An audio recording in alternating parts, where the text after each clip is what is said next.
Hola, buenas tardes. Hoy estaremos hablando acerca de la Revolución Cubana.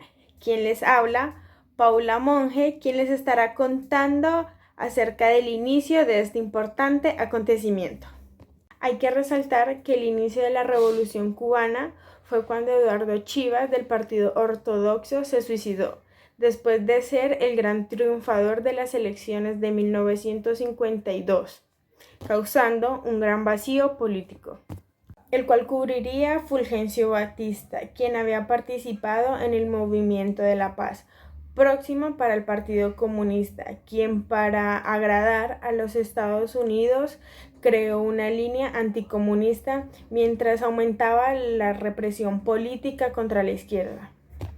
En ese mismo contexto, Fidel Castro organizó el 26 de julio de 1953 el asalto al cuartel de Moncada de Santiago de Cuba, la segunda guarnición militar del país, una opción que sería el inicio de la insurrección popular para tumbar la dictadura, pero su fracaso reforzó momentáneamente al régimen.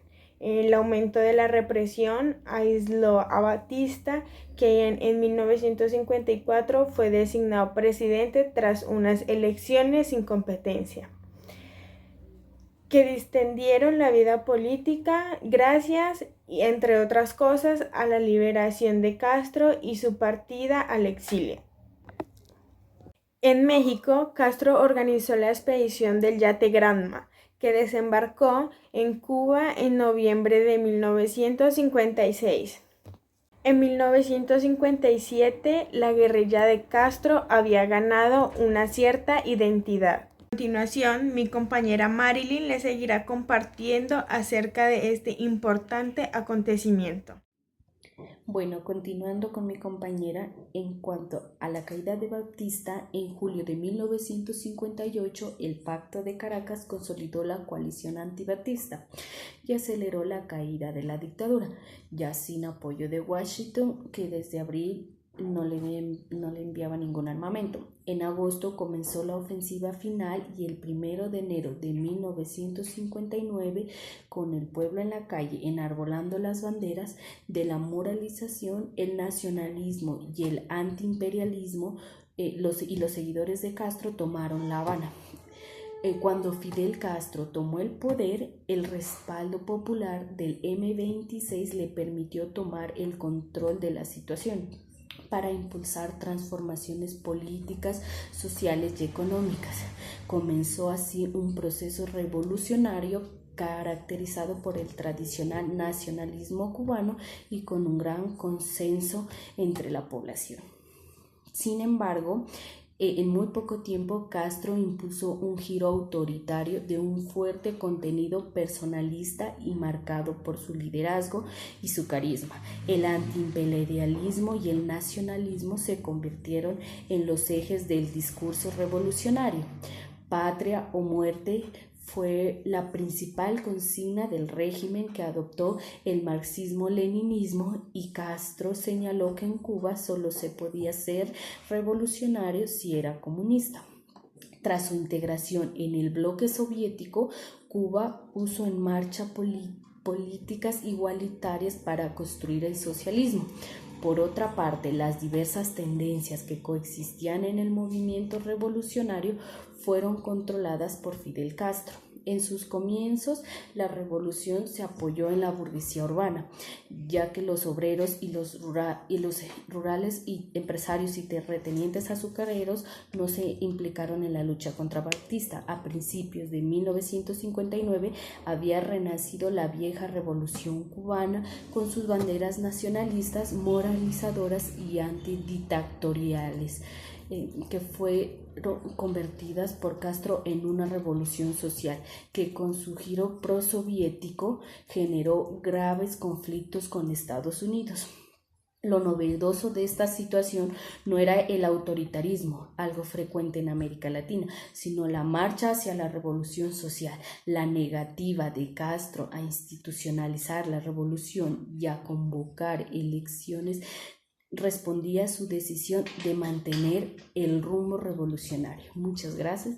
Pueden seguir con mi compañera. En cuanto a la situación económica, fue controlada por los jóvenes tecnócratas con experiencia en organismos internacionales y partidarios de la industrialización y el desarrollo.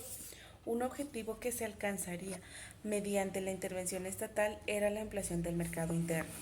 Cuando Guevara asumió el control del sector industrial y bancario, desde ya puso en marcha sus objetivos socializantes. Quería implementar el socialismo y en búsqueda de un hombre nuevo habría que quitar la economía del mercado y eliminar cualquier incentivo, ya sea material o en especie, para reemplazarlos por incentivos morales que estimularan la productividad del trabajo. Carlos Rafael Rodríguez, dirigente comunista vinculado al castrismo antes del triunfo revolucionario, se mostró contrario al industrialismo de Guevara. Los fracasos condujeron al abandono de la industrialización y dio un giro de 180 grados. Se volvió a explorar algunos productos primarios de baja productividad como el níquel. En 1963, Castro rescató el sector azucarero, del cual provenían los recursos para financiar la revolución. En 1970 fue un año decisivo. Fue el sector azucarero que llegó a las 10.000 toneladas. En la situación política y militar, Estados Unidos se enfrentaba en la Unión Soviética en la Guerra Fría. Castro, relacionado con los comunistas antes de la revolución, controló el apartado militar y fue puesto al frente de las Fuerzas Armadas Revolucionarias. La desaparición de Camilo Cifuentes en un dudoso accidente todavía no es claro, y el encarcelamiento de Humberto Matos, que fueron dos mandatarios revolucionarios más populares y que podían cuestionar el rumbo de la revolución y la gestión de Castro. Gracias, compañera Paola. El funcionario de tribunales de excepción para juzgar los crímenes de guerra y el pedido de Castro para cambiar el sistema panamericano y las relaciones económicas entre América Latina y Estados Unidos terminaron de distanciar a Cuba de Washington y de América Latina. Cuando Estados Unidos quiso presionar a Cuba con la amenaza de suprimir la cuota azucarera, su principal fuente de divisas, se acentuó entonces el conflicto. Fue entonces, en febrero de 1960, cuando el delegado soviético en La Habana se ofreció a adquirir todo el azúcar necesario para sostener al régimen. Y desde entonces, los lazos entre Cuba y la Unión Soviética se estrecharon. Una parte del exilio cubano en Miami, con el respaldo de la CIA, comenzó a conspirar contra Castro y en 1961 invadieron la isla.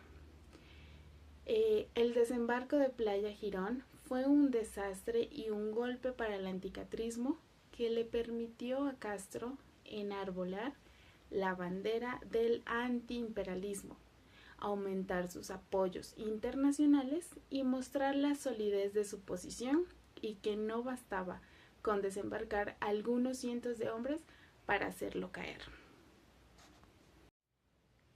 Bueno, en cuanto al impacto de la revolución en Latinoamérica, el triunfo de la revolución fue un estímulo para la izquierda insurreccional latinoamericana, que inspirada en el modelo cubano intentó crear focos guerrilleros rurales para la conquista del poder. El ejemplo de Castro y el Che Guevara prendió en América Latina, en el Caribe, en los Andes y en Brasil.